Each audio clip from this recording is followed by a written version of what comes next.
તમે માતાને માનો કે ના માનો, તમે માતાજીની ઉપાસના એની ભક્તિ કરો કે ના કરો, જે જીવનમાં દુઃખ સુખ લખેલા છે તમારા કર્મો અનુસાર એ તો આવવાના, એ આવવાના જ. તમે માતાજી નહીં માનો તોય દુઃખ તો આવવાનું જ. તમે માતાજીને નહીં માનો તોય દુઃખ તો આવવાનું જ ને. તો તમે બેઠવાના તો ખરા જ ને.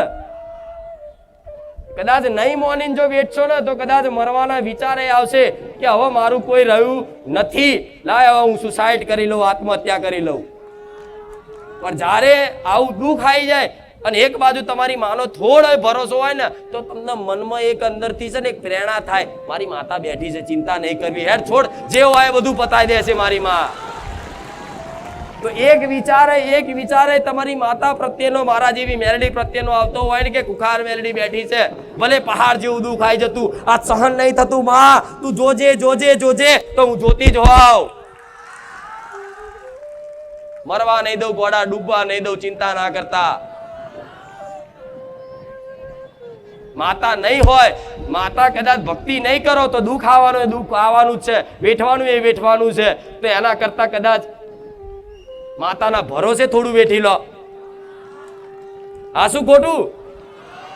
જો માતા દુઃખ આવવાનું એ આવવાનું જ છે. તમે જેવા કર્મો કર્યા કર્મો અનુસાર ચક્ર ચાલતું હોય. સુખ દુઃખ એ કર્મોનું ફળ છે. તમે શુભ કર્મો કર્યા હોય, સારા કર્મો કર્યા હોય, એના ફળ સ્વરૂપ તમારા જીવનમાં સુખ આવે.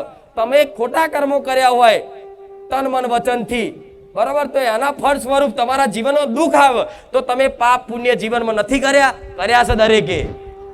થોડું પાપય કર્યું ને પુણ્ય કર્યા છે. કદાચ પાપ વધારે કર્યા, પુણ્ય ઓછા કર્યા, કોઈએ પુણ્ય વધારે કર્યા પણ પાપ ઓછા કર્યા. પણ આ સંસારમાં કોઈ એવો મનુષ્ય નથી કે જેનાથી કોઈ પાપ કર્મ ના બન્યું હોય.